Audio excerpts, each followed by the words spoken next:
Imagine an ancient ship sailing across time itself. Wooden planks, weathered by the ocean, are replaced one by one. Eventually, not a single original piece remains, and yet the captain and crew consider it to be the same ship. But is it? Or has something else taken its place?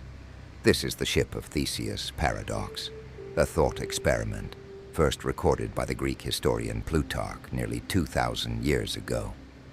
It asks a simple yet deeply unsettling question. If you replace every part of an object, does it remain the same thing? Consider this. If every plank, mast, and rope of the ship of Theseus was gradually replaced, is it still the same ship, or is it now something else entirely? And at what point does it cease to be the ship of Theseus? After half the parts are replaced, 3/4, or only when the last original piece is gone? Now, take this further. If all the discarded pieces were gathered and reassembled into a second ship, one that is identical to the original in every way, then which is the real ship of Theseus? The one that was slowly rebuilt, or the one that was reconstructed from its former self? That was the chilling twist that philosopher Thomas Hobbes introduced. If every old part of the ship is reassembled elsewhere, which is the real one? Could this mean that our sense of self is nothing more than an illusion of continuity? And this question isn't just theoretical. It haunts us in ways we might not even realize. Think about a beloved childhood toy that's been repaired over the years.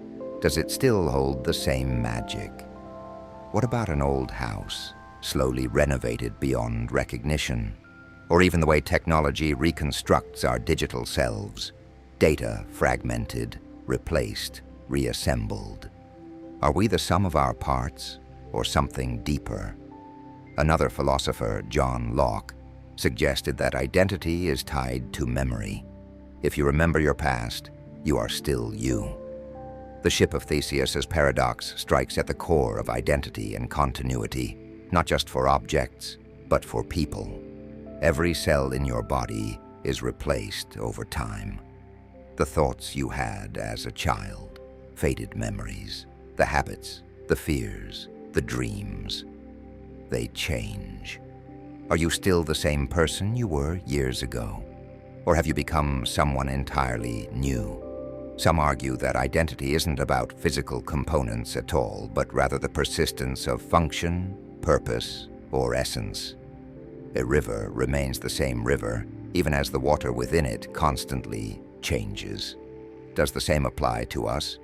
And what about cities, cultures, civilizations?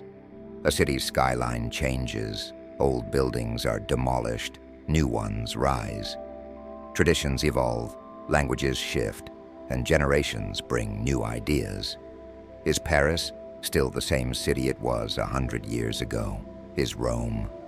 If you take away every physical piece, every custom, every belief, at what point does it stop being what it was? Or does the essence of a place, much like a person, persist beyond the sum of its parts? There is no final answer, no singular truth. The ship of Theseus floats in the endless waters of philosophy, a ghost ship of shifting identity.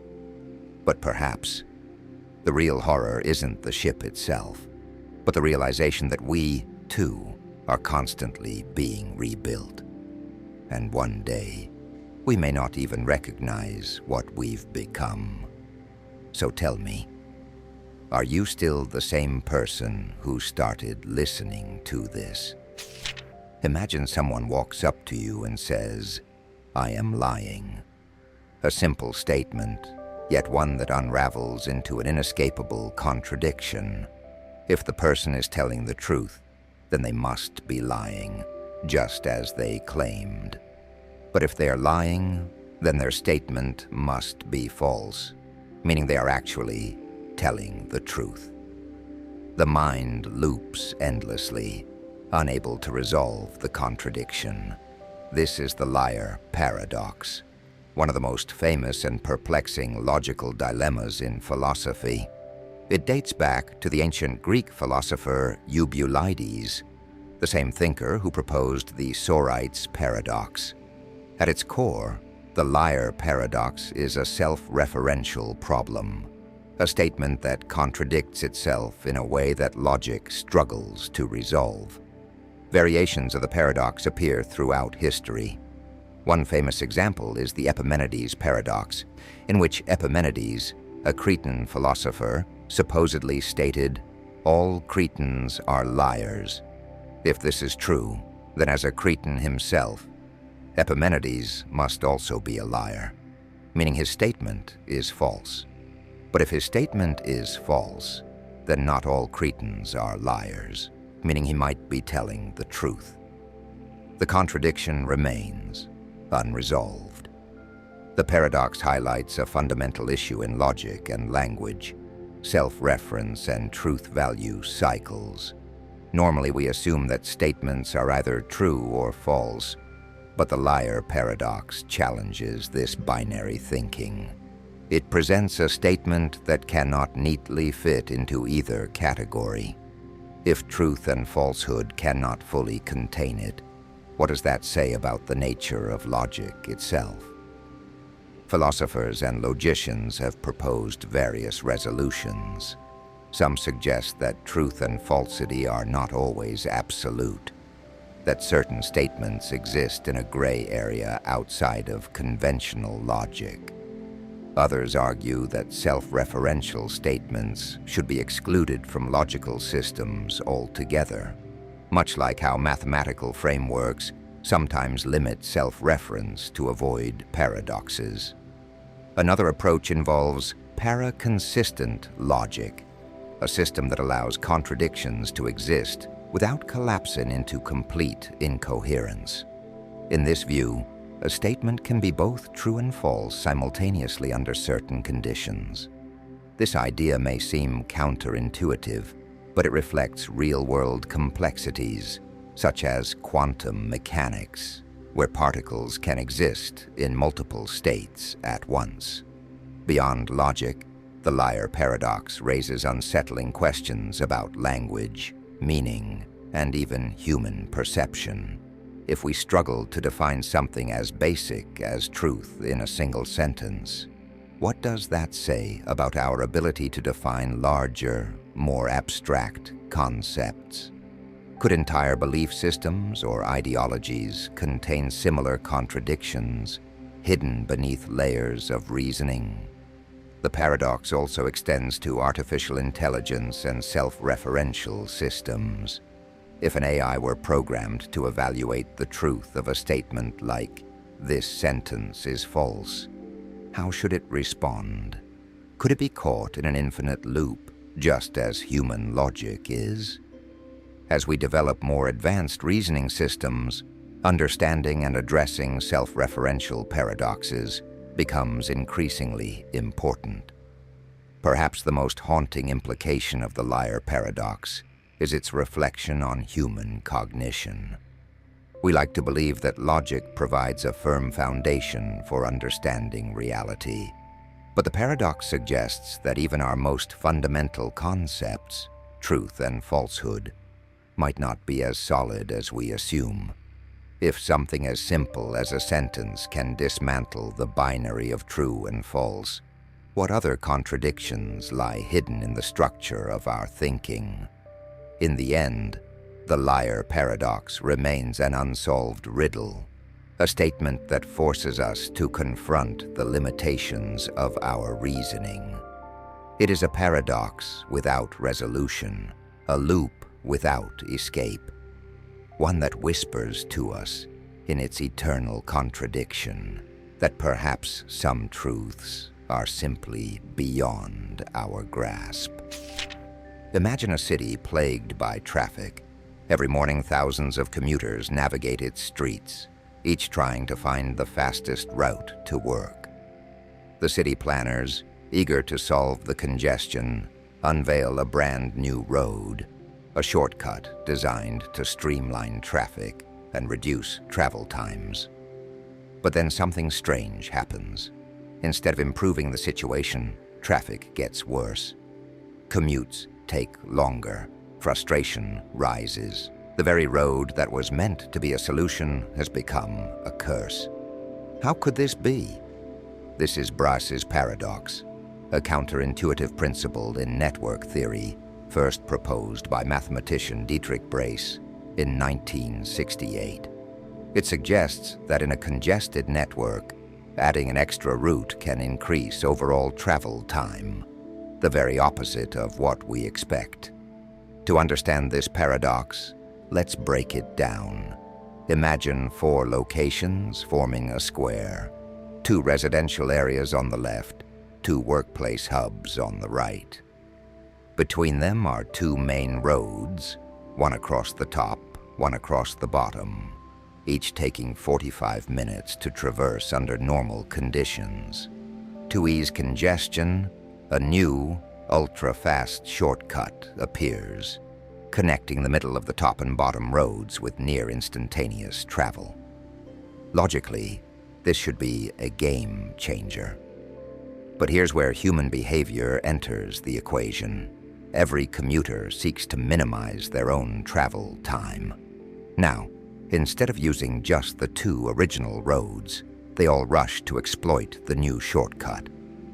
More drivers funnel into the shortcut, clogging it. The roads leading into it become congested, slowing everyone down. The traffic disperses inefficiently, and the total travel time for everyone increases. If the new road were removed, the balance would be restored. Yet no single driver would ever choose to abandon the shortcut voluntarily. The paradox exposes a fundamental flaw in how we intuitively approach efficiency. What benefits an individual does not always benefit the system as a whole. It's the tragedy of self-interest manifesting in the asphalt arteries of a city. But this principle extends far beyond traffic. It's a haunting reminder that sometimes adding more choice makes things worse. Take the internet.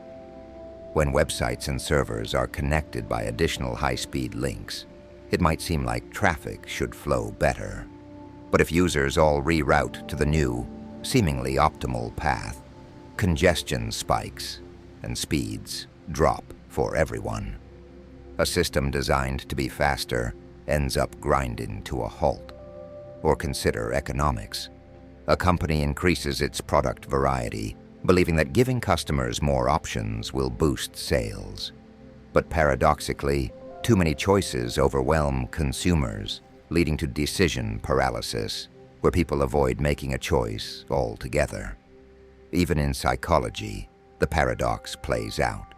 The more ways we have to connect, social media, messaging apps, endless communication tools, the lonelier and more fragmented people can feel. More roads to connection don't always lead to better relationships. And what about human civilization itself? We expand, build, innovate, always believing that more is progress. But is it? The more we industrialize, the more we consume, the more we extract from the earth. Sometimes, our very efforts to improve the world accelerate its decline. Braess Paradox is not just about traffic. It is about the hidden costs of optimization, about the dangers of pursuing individual gain in a shared system. It's about how more is not always better, and how sometimes the best solution is not to add, but to take away. So tell me, the next time you find yourself in gridlock, staring at that shortcut you thought would save you time, will you still take it? Or will you see the paradox at play? In a small isolated town, there lives a barber with a simple yet absolute rule. He shaves every man in town who does not shave himself, and only those men. The rule is clear, logical, until you ask the one question that unravels everything. Who shaves the barber? This is the Barber Paradox, a logical paradox proposed by the mathematician and philosopher Bertrand Russell. At first glance, it seems like nothing more than a peculiar riddle, but at its heart lies a contradiction so deep that it challenges the very foundations of logic itself. Let's break it down. The barber shaves all men who do not shave themselves. If the barber does shave himself, he violates the rule, because he only shaves those who do not shave themselves. But if he doesn't shave himself, then he must be one of the men who needs shaving, so the barber must shave him. But wait, if he does shave himself, then he shouldn't be shaving himself. The paradox loops in on itself, an inescapable contradiction. This isn't just wordplay. It's a glimpse into the dangers of self-referential logic, rules that include themselves in their own definitions. The Barber Paradox helped expose fundamental issues within set theory, the very foundation of mathematics. It led Russell to discover what's now called Russell's Paradox, a problem that shook early 20th century logic and forced mathematicians to rethink the way they structured logical systems. But beyond math, the paradox raises disturbing philosophical questions. How do we define rules that apply to themselves? Can any system, no matter how seemingly perfect, collapse under the weight of its own logic? Consider language. Can a sentence declare itself false? This statement is false. If it's true, then it must be false. But if it's false, then it must be true. Just like the barber, it folds in on itself, a contradiction that defies resolution, or take artificial intelligence. Imagine an AI designed to follow only a specific set of rules. What happens if it encounters a situation where every possible decision violates its programming? Can logic alone dictate reality, or does it break down when turned inward? Even in human existence, we encounter versions of this paradox. Are we truly free if we are bound by rules we ourselves create? If society dictates laws, but those laws must also govern the very lawmakers who create them, does authority ultimately contradict itself? And on a personal level, can we be the authors of our own identity if that identity is shaped by the very experiences we create? And what about trust? If someone says, "I always lie," do you believe them? If they're telling the truth, then they must be lying. But if they're lying, then perhaps they're telling the truth.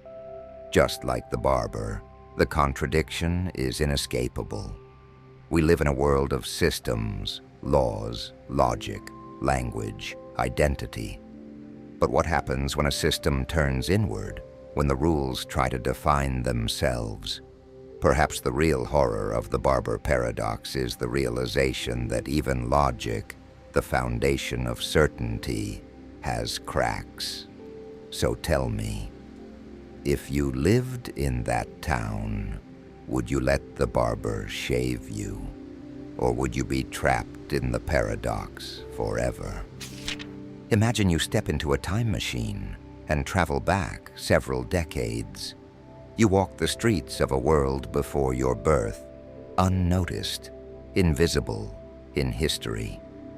Then you make a fateful decision. You seek out your own grandfather before he ever had children, and somehow you prevent him from meeting your grandmother. Maybe you convince him to move away. Maybe you sabotage their first meeting, or maybe something more drastic happens. The question is, what happens to you? This is the Grandfather Paradox, one of the most famous time travel paradoxes. It explores a logical contradiction. If you were never born because your grandfather never had children, then you were never able to travel back in time to prevent his meeting your grandmother. But if you never traveled back in time, then your grandfather did have children, which means you were born. and could travel back in time to stop it. The timeline twists into a self-contradictory loop. At its core, the Grandfather Paradox highlights a fundamental problem with time travel: causality. We understand reality in a cause and effect structure. One event leads to another. But if an event causes itself to be negated, we enter a paradoxical state where neither outcome can logically exist. Some theories suggest a resolution. Perhaps reality simply doesn't allow such paradoxes. In what's called the Novikov self-consistency principle, time travel is possible, but history is unchangeable. If you attempt to alter the past, something will always prevent you. Your gun jams, your grandfather miraculously avoids danger, or fate conspires against you in ways beyond control. The timeline protects itself from contradictions. Another possible resolution is the many worlds interpretation. Instead of changing your past, your interference creates a branching timeline. A parallel universe where your grandfather never has children, but in your original universe, history remains unchanged. In this view, every time a paradox would occur, the universe simply splits, creating an alternate version of events. But the paradox runs deeper than just time travel. It forces us to question the very nature of identity and existence.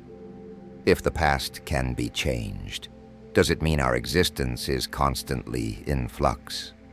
Are we only real because the past happened in just the right way? And if history can be rewritten, is there ever a single true version of reality? Beyond time travel, the Grandfather Paradox reflects broader philosophical and scientific dilemmas.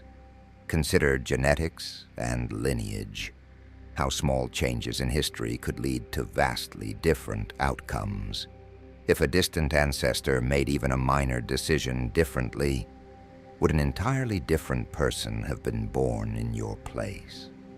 In a way, we all live within the delicate balance of a timeline shaped by countless unpredictable factors. The paradox also has implications for physics and the nature of time itself. Some physicists suggest that time isn't a single linear thread, but a complex, interconnected web, where past, present, and future might all exist simultaneously. If so, then the question isn't just whether you can change the past. It's whether the past is something that can truly be changed at all. Perhaps the most unsettling question the Grandfather Paradox raises is this: if time is flexible, is reality itself just an illusion? Are we merely the products of a delicate, unbroken chain of events? One that, if disturbed, might erase us entirely? Or is existence more resilient than we think, capable of rewriting itself in ways we've yet to understand? In the end, the Grandfather Paradox remains one of the most tantalizing puzzles of time travel, a thought experiment that forces us to confront not just the limits of physics, but the very foundations of our own existence. Whether time is a rigid path or an ever-branching tree, one thing remains certain: the past, present, and future are more intertwined than we may ever fully grasp. Imagine you hold a perfect sphere in your hands, a smooth, solid object, as real as any other. Now imagine slicing it apart into several pieces, not by cutting in any ordinary way, but by dividing it into sets of infinitely complex points, carefully selected in a way that defies intuition. Then, with nothing but rotation and movement, no stretching, no adding material, you reassemble these pieces into two identical spheres, each exactly the same size as the original. It sounds like magic. It sounds like madness. But this is the Banach-Tarski paradox, a theorem in mathematics that suggests Under the right conditions, you can take one sphere and duplicate it into two without violating any mathematical laws. To understand how this is possible, we need to venture into the world of infinite sets and non-measurable objects, concepts that challenge the very way we define reality. At its core, the paradox is built on the foundations of set theory, particularly the axiom of choice, a principle in mathematics that allows for the selection of elements from an infinite collection of sets in a way that is not explicitly defined. Using this axiom, mathematicians Stefan Banach and Alfred Tarski proved in 1924 that a solid three-dimensional object could be decomposed into a finite number of disjoint sets, which, when reassembled through rigid motions alone, form two identical copies of the original object. But here's where it gets truly unsettling. This isn't just a thought experiment confined to the abstract world of mathematics. The Banach-Tarski paradox suggests that, in theory, a single grain of dust could be split and reassembled into a planet-sized object, or that the entire mass of the universe could be doubled with the right transformation. Of course, in physical reality, this isn't possible.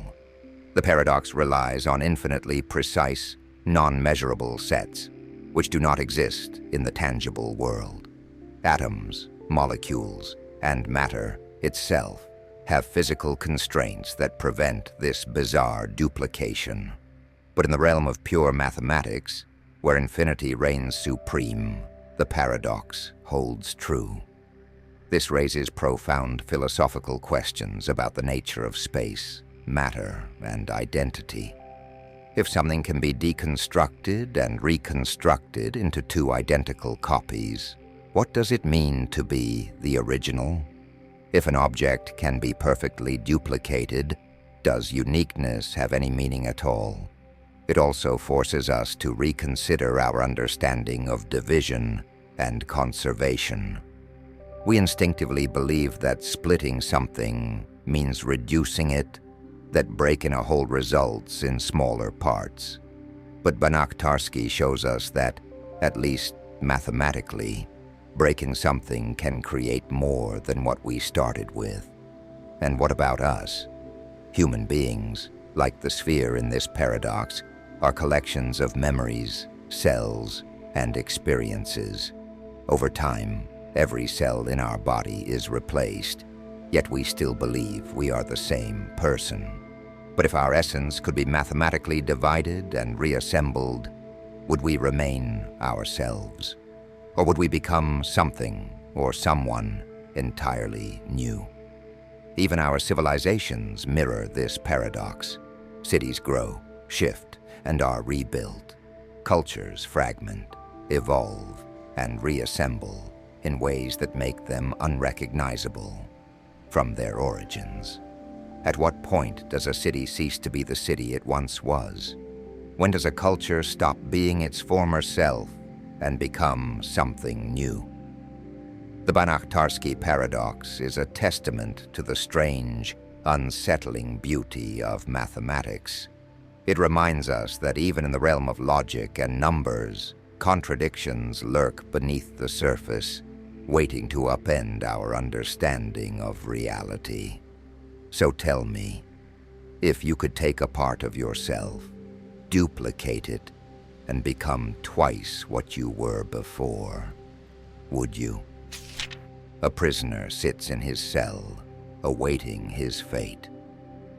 The judge has just declared his sentence. You will be hanged at noon on one weekday next week. But the exact day will be a surprise. You will not know the day of your execution until the executioner arrives at your cell that morning. The prisoner, though terrified, is also a logician. He begins to reason. If the execution were to take place on Friday, I would know by Thursday night that it must happen the next day, since it hasn't happened earlier in the week. But the judge said it must be a surprise, meaning it can't be Friday. That rules out Friday entirely. Now, if Friday is impossible, then Thursday must also be impossible. If I reach Wednesday night and haven't been hanged, I'll know it has to be Thursday. But that wouldn't be a surprise either. So Thursday is ruled out too. Applying the same reasoning, Wednesday, Tuesday, and even Monday must all be impossible. There is no possible day on which I can be hanged as a surprise. I have outwitted the judge. Satisfied with his logic, the prisoner rests easy. But then on a random morning, perhaps a Wednesday, the guards arrive, pull him from his cell, and prepare the noose. He is shocked. The execution is, in fact, a complete surprise. Thus we arrive at the unexpected hanging paradox, a perplexing contradiction in logic and self-reference.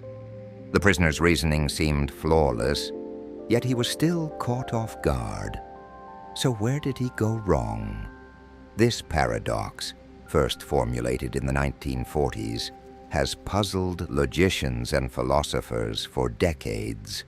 It challenges our very understanding of prediction, expectation, and reasoning about the future. At its core, the paradox arises from self-referential logic. The prisoner's conclusion that he cannot be hanged relies on the judge's statement being entirely true.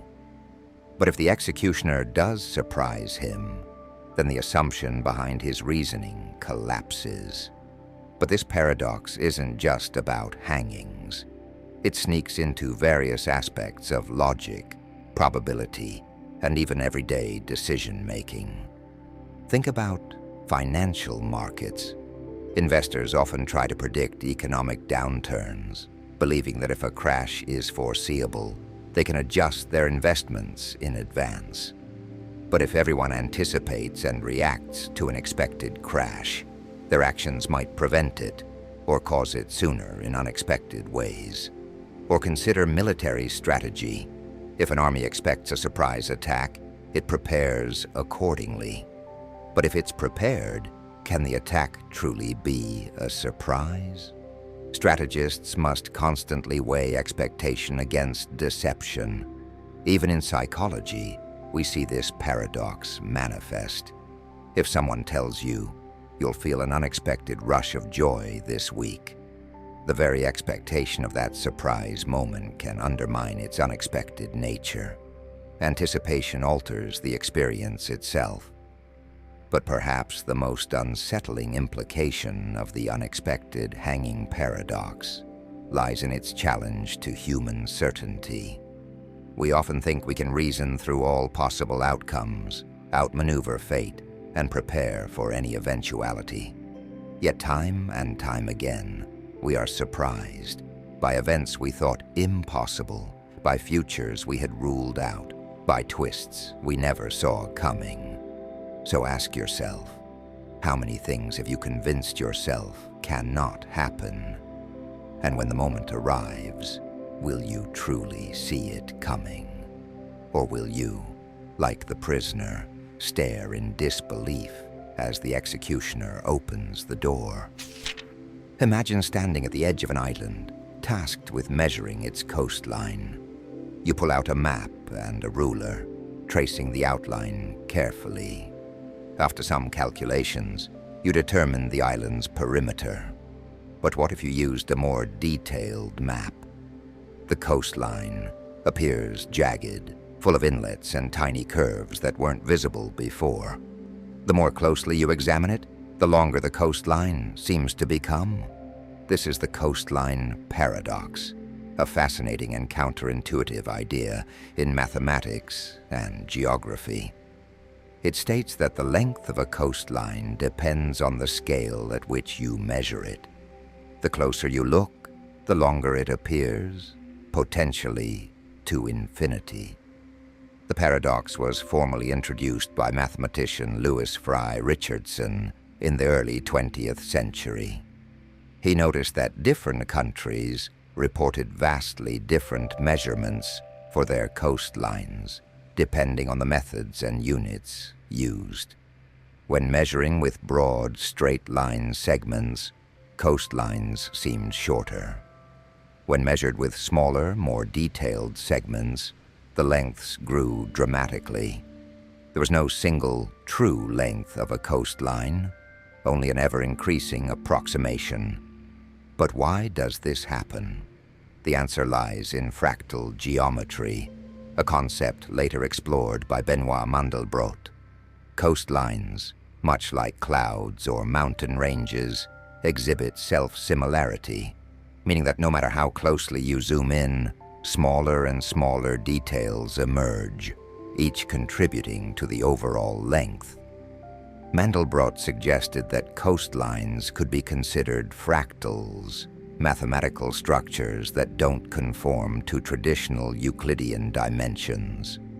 To illustrate the effect, imagine measuring a coastline with a 100-kilometer ruler. You might approximate its length at, say, 2,000 kilometers.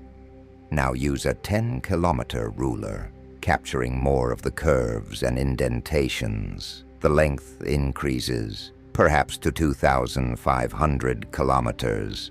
Shrink the ruler further to 1 kilometer, and the coastline grows again. This pattern continues indefinitely. If you were to measure each tiny grain of sand along the shore, the length could theoretically stretch to infinity. The implications of this paradox extend far beyond geography. It challenges our fundamental assumptions about measurement, scale, and even reality itself. In physics, the paradox raises questions about the nature of space. If we cannot measure a coastline definitively, what does that say about measuring the fabric of the universe? Quantum mechanics suggests that at extremely small scales, space itself might be subject to similar uncertainty, with no fixed, absolute measurements. In economics and city planning, the paradox has practical consequences. When governments define maritime borders, should they use broad approximations or highly detailed measurements? The choice can influence territorial disputes, shipping lanes, and fishing rights. Even in biology, the concept emerges. The branching structures of lungs, blood vessels, and trees follow fractal patterns, where their true length depends on how closely we examine them. Nature itself seems to resist being neatly measured or confined. So what does the Coastline Paradox ultimately teach us? It reveals that measurement is not an absolute truth, but rather a function of perspective. The closer we look, the more complexity we uncover. It forces us to reconsider whether our attempts to quantify the world are ever truly complete, or if, like the waves against the shore, reality will always slip through our fingers, revealing infinite detail just beyond our reach. Imagine two identical twins, Jill and Jack. One day, Jill boards a spaceship and embarks on a journey to a distant star at nearly the speed of light, while Jack remains on Earth. When Jill eventually returns, something astonishing happens. She is younger than Jack.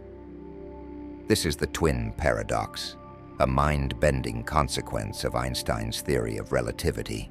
It challenges our intuitive understanding of time and forces us to rethink what it means for two events to happen simultaneously. To understand why this happens, we need to explore time dilation, a key prediction of Einstein's special relativity. When an object moves close to the speed of light, time slows down for it relative to a stationary observer. From Jack's perspective on Earth, Jill's clock is ticking more slowly during her journey. If she travels at, say, 90% the speed of light, every second for Jack might feel like only half a second for Jill. So when Jill finally returns, she finds that less time has passed for her than for Jack. Depending on the speed and duration of her journey, Jack may have aged decades, while Jill has only aged a few years. But here's the paradox.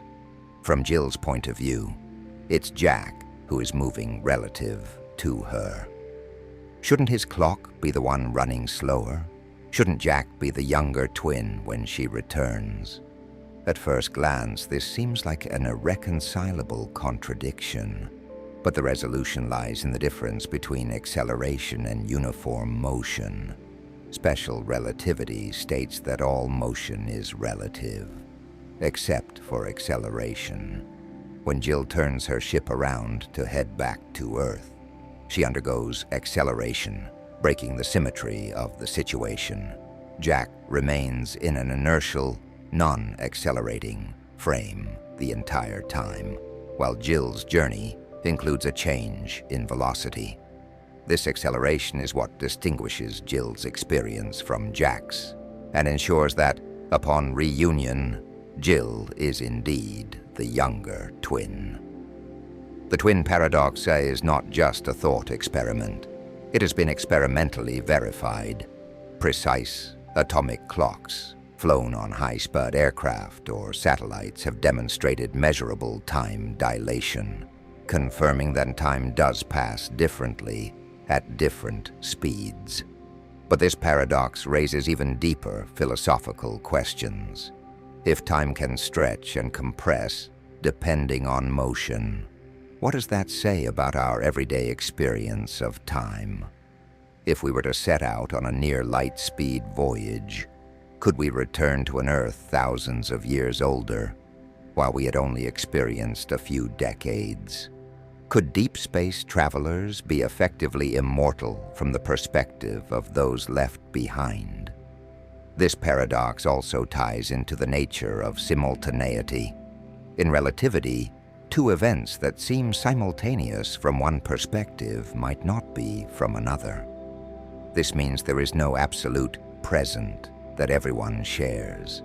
It's all relative, dependent on motion and gravity. Even beyond physics, the implications are profound. In a universe where time is not a fixed constant, but a flexible, malleable dimension, how do we define concepts like aging, memory, and history? If time itself is relative, what else about our perception of reality might be an illusion? So the next time you check your watch, consider this. Every second you experience is just one version of time's passage.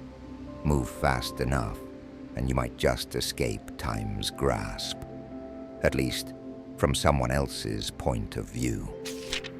Imagine a single grain of sand, harmless, insignificant. Place another beside it, then another, and another. At what point does this tiny collection of grains become a heap? If you keep adding grains, it's undeniable that you'll eventually have a pile. But here's the problem. If a heap is made by adding one grain at a time, which exact grain transforms it from a non-heap to a heap? This is the Sorites Paradox, an ancient problem of logic that challenges our understanding of vague concepts. The paradox originates from the Greek word soros, meaning heap, and was first proposed by the philosopher Eubulides over 2,000 years ago. It's deceptively simple. If one grain of sand is not a heap, and adding a single grain can't logically be the defining moment when a heap forms, then, by that reasoning, no matter how many grains you add, a heap should never form. Yet we know intuitively that it does. So where does our reasoning go wrong? The paradox hinges on the problem of vagueness. Many everyday concepts, like heap, bald, tall, or even rich, lack precise boundaries. If you gradually remove hairs from someone's head, when do they become bald? If you take dollars from a millionaire, at what point are they no longer rich? The lack of a sharp cutoff makes it impossible to define these terms without falling into paradox. Philosophers and logicians have explored different ways to resolve the Sorites Paradox. One approach is fuzzy logic, which suggests that truth can exist on a spectrum rather than being strictly binary. Instead of saying a person is either bald or not, we could assign a degree of baldness, allowing for a gradual transition rather than a sudden change. This mirrors how we intuitively perceive concepts in everyday life. Another approach is supervaluationism, which argues that while vague terms may not have strict boundaries, we can still use them meaningfully as long as they hold consistent meaning within a given context. Essentially, language works despite vagueness because we collectively understand its approximate meaning, even if no single defining point exists. But the paradox doesn't just apply to language. It reflects deeper truths about identity and change. Think of a person's life. Over years, cells in the human body die and regenerate. By adulthood, nearly every cell in your body has been replaced from when you were a child. If you are made of entirely different material than you were years ago, are you still the same person? Or consider cultures and societies. Traditions evolve, languages shift, cities are rebuilt, and yet we still refer to them as continuous entities. Is Rome today the same Rome as in ancient times? How much can a city change before it becomes something entirely different? The Sorites Paradox forces us to confront a fundamental problem in human thought: our reliance on imprecise definitions. It exposes the fragility of concepts we take for granted, showing that many of the categories we use are not as rigid as they seem. And yet we navigate the world with these vague concepts every day, using them to make decisions, form relationships, and understand our reality. Perhaps the real lesson of the Sorites Paradox is not that our concepts are flawed, but that our world is inherently fluid.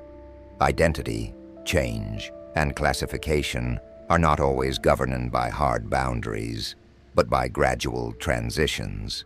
And while logic may struggle with vagueness, human intuition thrives within it, allowing us to find meaning even when definitions slip through our fingers.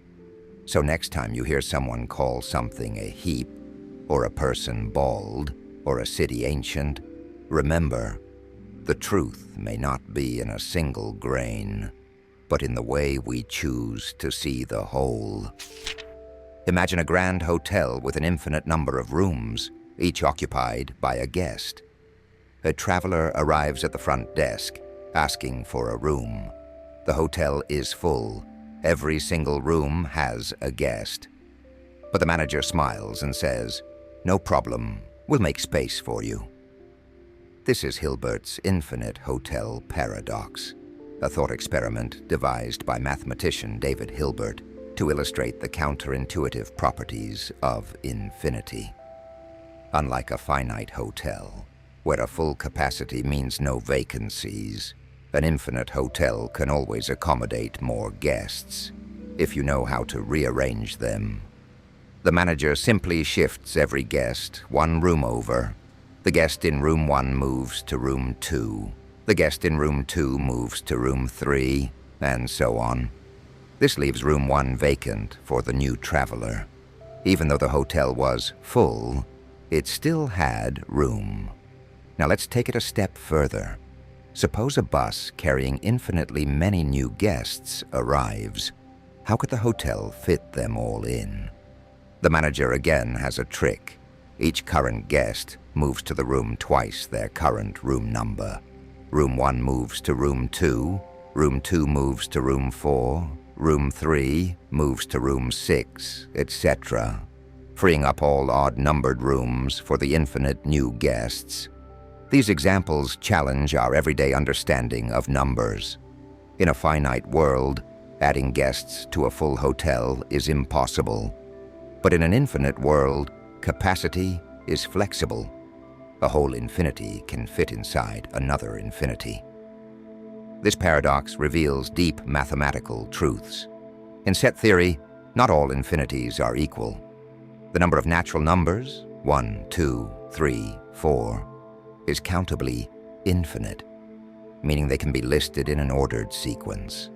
But the number of real numbers, including fractions and irrationals, is an even larger infinity, uncountable. The infinite hotel can accommodate a countable infinity of guests, but if an uncountable infinity arrived, there would be no way to fit them. Beyond mathematics, this paradox has fascinating implications for philosophy and physics. It forces us to question what full really means. Can anything truly be complete if infinity is involved? If space and time are infinite, can we ever say there is no more room for something new? It also applies to the real world in ways we might not expect. Consider the multiverse hypothesis, where an infinite number of universes might exist. If every possibility is played out somewhere, does that mean every event has already happened? Just like the infinite hotel always has room, does the cosmos always have space for another reality? The paradox also has eerie implications for cosmology. If the universe is infinite, does that mean everything that can happen will happen somewhere, infinitely many times? Is our own existence just one room in an endless hotel of possibilities where versions of ourselves exist in every conceivable form? Infinity is a concept we use casually, but Hilbert's Infinite Hotel reminds us that true infinity defies intuition. It's not just a big number, it's an entirely different kind of existence, one where the rules we take for granted no longer apply. And if infinity is real, then perhaps our understanding of space, time, and even reality itself is far from complete. So next time someone tells you there's no room, just remember, it all depends on how you count.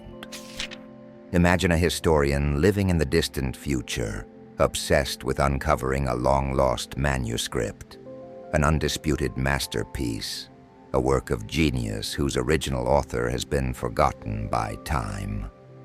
One day, by some bizarre twist of fate, they stumble upon a time machine. Seizing the opportunity, they travel back in time, locating the manuscript and delivering it to the very person history credits with its discovery. That person then publishes it, ensuring its survival through the ages. But here's the question: who wrote the manuscript? This is the Bootstrap Paradox, a thought experiment that arises in discussions of time travel. It describes a situation in which an object, piece of information, or event loops through time with no clear point of origin. It seemingly exists without ever having been created, an effect without a cause. The paradox gets its name from the phrase, pulling oneself up by one's bootstraps, an old saying that refers to achieving the impossible, much like an object existing without a beginning. The idea has been explored in fiction and philosophy, often raising unsettling questions about causality, free will, and the very nature of time itself. To see the paradox in action, let's tweak our story. Suppose a musician in the year 2200 discovers a beautiful, centuries-old melody recorded in an archive. They memorize it and, wanting to ensure its legacy, use a time machine to travel back to the 1800s, where they teach the piece to a young composer. That composer writes it down, and over the years the melody becomes a timeless classic. Eventually, it is archived and rediscovered by the musician in 2200, who then takes it back in time again. The melody has no origin. It was never composed, only passed around in a self-sustaining loop. But here's where things get even stranger. The Bootstrap Paradox directly challenges the principle of causality, which states that every effect must have a cause. In normal circumstances, events unfold in a chain. A leads to B, which leads to C. But in a causal loop, the chain closes in on itself, like a snake eating its own tail. There's no first link in the chain. The melody was never originally created. It simply exists in an infinite loop. This paradox also has implications for identity and authorship.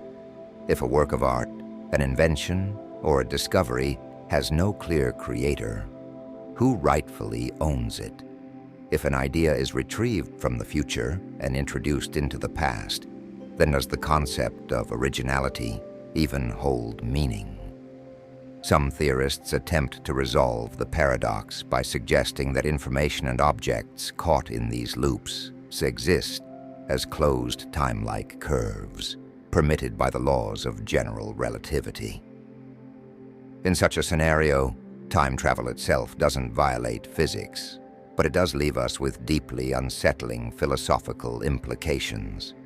If the universe allows information or objects to exist without an origin, what else might exist in such a way? The paradox extends beyond fiction. It applies to the way history itself unfolds. Cultures pass down traditions, stories, and customs over generations.